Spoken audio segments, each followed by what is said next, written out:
We did have some time, didn't we? We did. And that's before all of this started. Before all this started, we had to do a proper job. Do I refer to you as my predecessor, or does that sound like a bit like a... The dinosaur version. Dug up for the afternoon. Prehistoric. Brought her out for the day. We've dusted her off. I'm Leigh-Sara, the Chief Exec of Business South, and I'm absolutely delighted to welcome Sally Thompson here, who was my predecessor and very much the founder of Business Southampton. Thanks so much, Lee. I'm delighted to be here this afternoon. It's great to see you again, and as we reflect on the last 20 years of Business South. So 20 years is a brilliant milestone. Did you ever think in the early days that Business South would reach such an impressive age? That's a really good question, Lee, and I don't really think I knew what I was taking on when I came into the first CEO role of Business Southampton, as it was back then. In fact, we didn't have an organisation on day one; it was a blank sheet. Yeah. And there's been a lot of aspiration and discussion and planning around creating a better place, a better city, and what that would mean. But the model, the Business South as we know today, or the Business Southampton back then, had not been created at that time. But I knew that it was clear from day one that a model was needed that would take the city forward and provide a legacy for future generations. So of course it's always needed to be here for 20 years and beyond. And I think when I joined you soon after the launch, I think it was about 6 months, and I was the champion manager, I got the vibe that we were going to be here forever. There was never an end day. I never felt that, and I think that I've very much embraced that. You know, like you say, 20 years, 120 years, we need to keep going, don't we? No, definitely. And sort of looking back on that time, I think it was a case of, look, well, why wouldn't you champion your city? Why wouldn't you champion your place? Yeah. That's the place where you've got your business, your organisation, whichever sector you're in. It's obviously where the public sector are based and the council, but also the universities, the colleges, and all the businesses that we worked with. And I think the biggest challenge was around getting everyone to face in the same direction and sharing a common purpose, a common vision, shared goals for what Southampton could become. Yeah. Because the remit when I started was put Southampton on the map. It needs to be punching its weight as a regional business destination. So it was vital that everybody linked arms to that end goal. Yeah, absolutely. And it needed to have a model around advocacy, about advocating for place. Yes. And the reason that had happened is because plans had come forward to develop Royal Pier and the seafront area in Southampton. And unfortunately, at the last minute, the plans didn't go through. No. Because I think in life, you always hear more about the woe factor than the wow factor. And it's because it didn't have that champion voice behind the aspirations and plans for Southampton back then. So that needed to be created, and that followed from there. You do wonder, don't you, if we'd been as strong as we are now, 20 years on, might we have had a different outcome for Royal Pier? I guess we'll never know, but there's lots of good work going on now in the region, isn't there, that we can get that business voice behind, but supporting our colleagues in the local authorities. So, Sally, can you take us back to those early days of Business Southampton, as it was known then, and how you first got involved? So, in the early days, I think somebody came running up to me at an event, waving a bit of paper with a job description, saying, "You need to go for this." Yeah. And I had at that time I had been setting up a marine and manufacturing maritime cluster on the Isle of Wight in Cowes, and that work was coming to an end. And this was about bringing a city together, bringing the public sector together with the private sector, education and charities for a better city. And so I thought, well, I'll look at that, and it sounded really interesting. Little did I know what I might be letting myself in for, but at that time, yeah. But I remember sitting in the council office with the CEO in my first week, and him talking about putting the city on the map, needing a city brand, needing city image, sorting out the transport, making sure the skills were there, and it was just such a huge agenda. I thought, well, this is interesting, one person, no budget. Yeah. So how are we going to move it forward? But I think they were really frustrated because, you know, the weather maps, Southampton wasn't even on the weather map. No. It always mentioned Portsmouth and the other areas, but they said we can't even get on the map for the weather, let alone for sort of investment and jobs and growth and to be known as a regional business destination and a global trading hub. So I think, there was a lot of work to do to bring that forward. And it must have been an exciting time, even if it was a little bit overwhelming. And what were your hopes and aspirations for the organisation? Because you are an ambitious person, so you always had that vision, didn't you, for where you wanted us to go? Well, I think I spent the first 6 months actually listening to people. So I went to see business leaders from all different organisations, whether it was from the port or the cruise companies or from the finance and lawyers and the colleges and, so many different people, and listening to them about their priorities for their own businesses and what their sort of main objectives and priorities, and also what the issues and barriers were, but also about the place. And then trying to sort of make sense of all of that information. I always believe that every conversation leads to an opportunity, as you probably remember. I do. And then, so I sort of looked around the UK and internationally, actually, and looked at different models about what might work to bring the communities together in Southampton to help put it on the map. Like you say, I think the big difference with us was that we were prepared to listen, and actually we didn't want to duplicate anyone else's effort. It was very much about working together for the good of the place and the people in it. And I think we used to often say we were slightly ahead of ourselves with all of that. When you think what's happening across the UK and with, various regions, they were thinking in that way already. And we had a bit of catching up to do, I think. Yeah, I think it brought home to me when when I was told that West Quay took 24 years to be the first phase of West Quay took 24 years from concept to completion, and the city just wasn't reaching its potential back then. It needed a collective approach. And so having looked at that and launched the Champion programme at Southampton Football Stadium in January 2007. And then recognising 15 founder city champions, asking them to come up to the stage and get a plaque, because they might have supported the aspirations with providing an office or some marketing or a website and or a bit of cash to get going. And then all these other delegates in the room were saying, well, we want to be a city champion. So was it great? Well, it needs to be £3,000 really to be a city champion. And the rest is history, isn't it? And so we had to find a way to drive that budget and support really to make the model work. There's been a few name changes over the years, and my husband Phil, who you know very well, affectionately refers to us as Business Southampton Solent M3 corridor. But there was a full thought process behind us evolving across the region at a time where a number of other organisations were choosing to retract. Can you share a little bit about that, the thinking behind that? Well, Business Southampton had become a model that was very successful with its Champion programme, and we managed to actually influence the council to bring forward a master plan for Southampton. That was through a lot of effort and collaboration through the construction sector and developers, investors and other companies and organisations that had a vested interest in Southampton's future. And they were very frustrated that investment wasn't coming to the city, and they all said that we needed a blueprint for change. But at that time, the council hadn't been minded to commission a master plan. So there was an opportunity to create an evidence-based business case.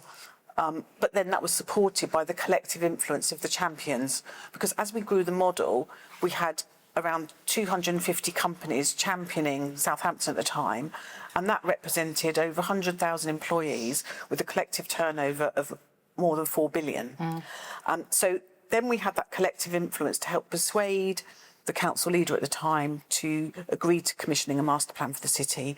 And then I think that in itself brought the sectors together, and we were able to work together on a plan about how to bring that forward. And that actually, the outcome of that was it brought 3 billion of investment to Southampton and over 20,000 jobs. And as you know, it went to sort of phase 3 development of the master plan.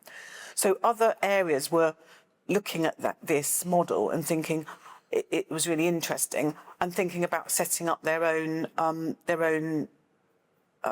organisations to do that. So what you're saying is, Sally, that we could have ended up really having Business Southampton, Business Portsmouth, Business Winchester, Business Basingstoke. You know, how many businesses could we get? I know you did have an aspiration to have a Business UK at one point, but that wasn't going to be ideal, was it?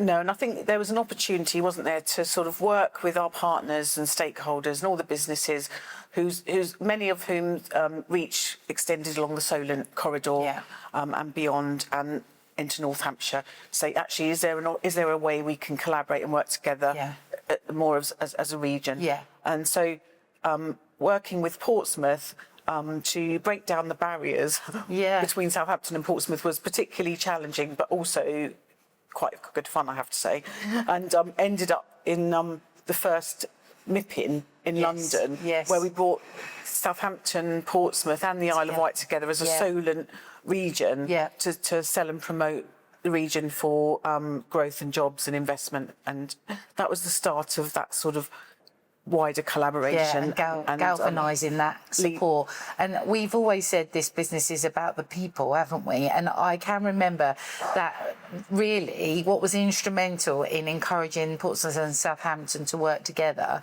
was the chief exec of Southampton and the leader of Portsmouth. They got on really well. They saw that it made sense to work together. And at that point, I think that they won the City Deal funding, didn't they, as 2 cities rather than 1. So we needed to be inclusive rather than continue with that silo working, really, didn't we? Yes, and aligning some of our delivery with government objectives and strategic economic plans obviously made sense, working with the public sector.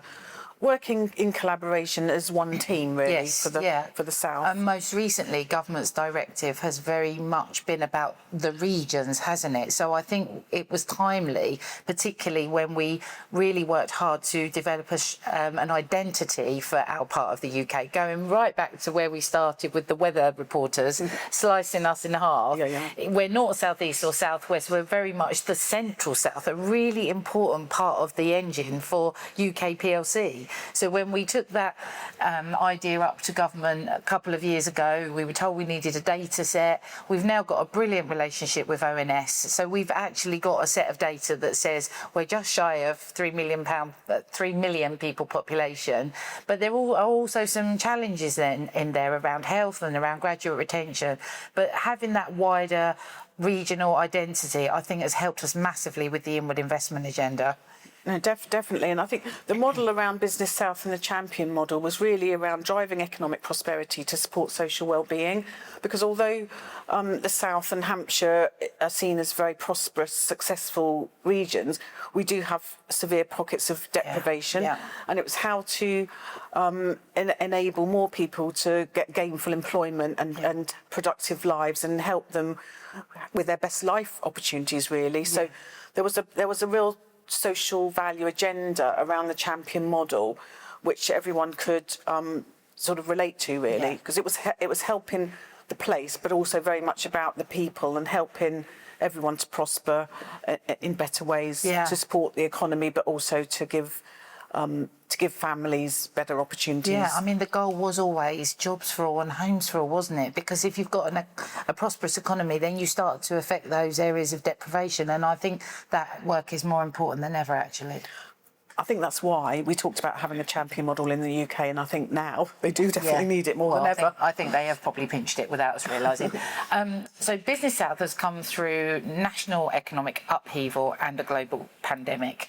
And really, our action groups were the lifeline for business leaders during those difficult times. And this is all your legacy. You know, we've just carried on this good work. So tell us about Business South's ability to flex and stay nimble. Obviously, I'm trying to carry that on, but you very much laid the foundation for all of that. Now you're a little step removed. Do you still see us as being nimble and flexible? Oh, no, definitely. I think it's a business-led model that plays to the strengths of the region and brings in the collective expertise, resource, passion, enthusiasm from so many people, so you can work together as one team across the sectors. And it's been a model that has survived but thrived as well, and it is a model to be proud of, isn't it? And I feel that it's a collective legacy, Lee. I work with many people. That was the best part of the job, was all the people. I remember, do you remember Chris Buckley? He introduced me to someone one day, and he said, "This is Sally, she collects people."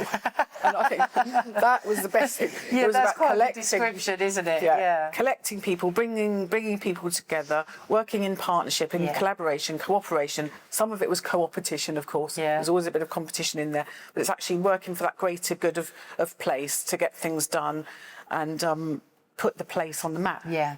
So what are some of your fondest memories of Business South, perhaps Business South events, milestones? What springs to mind when you think back about your years at Business Southampton and Business South? There's too many to recall and remember. It was fabulous to meet so many interesting, brilliant people.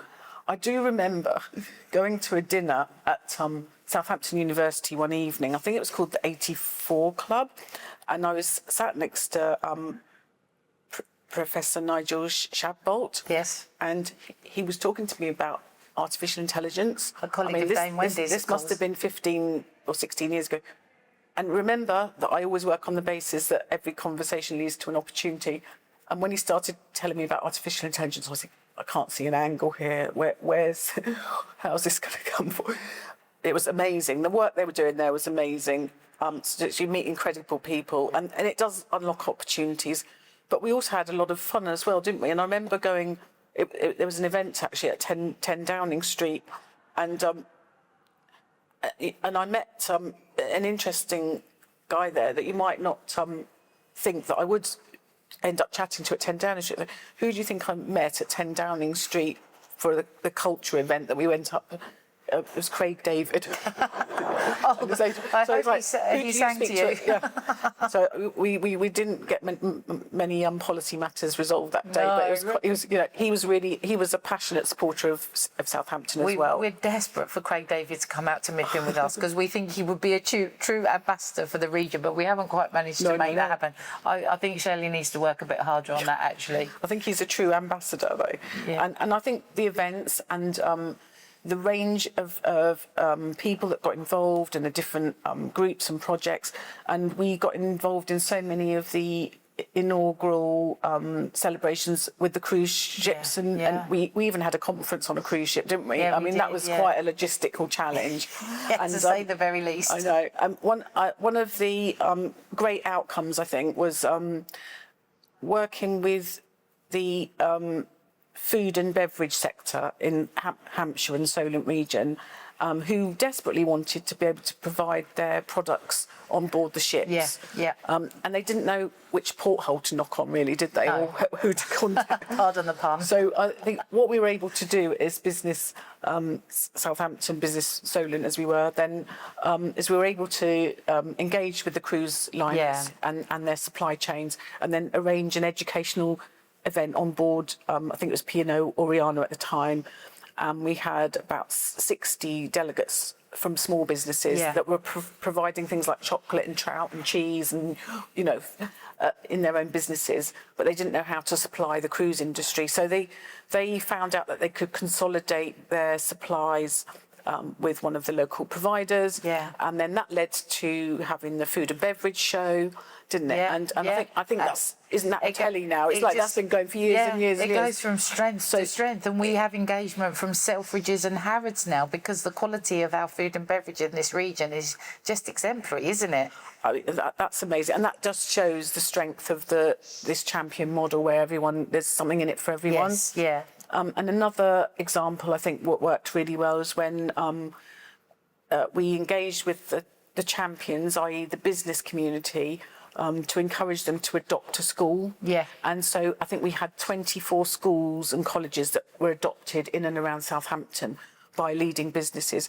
And that could really support the students with work experiences and mock interviews and different projects and, enterprise programs and things, and I think the businesses got a lot out of that as well as the Yeah. students and the schools. It'd be great to see more of that happening, but I Yeah. think that's where the careers and enterprise company have picked up, and they do Yeah. those kind of projects now. Yeah, But because bridging that gap between education and business is critical, isn't it? And absolutely. I personally still feel there is work to be done with all of that, but the Adopt a School was fabulous. So looking to the future, I mean, I'm delighted to be in this role as we celebrate our 20th anniversary, but as you so rightly say, it's a huge team effort, and really we can only deliver what we do because of the support of the champions and, you know, who we work with. But really the focus for the next 5 years, I think, Sally, is about the education and business link. It's about our young people. It is about jobs and homes for everybody. So for as long as Business South can just help make a difference and put this region on the map for all it's brilliant at, then, you know, I think that there remains a Business South, really. yeah, I think there's a huge amount of potential and opportunity ahead.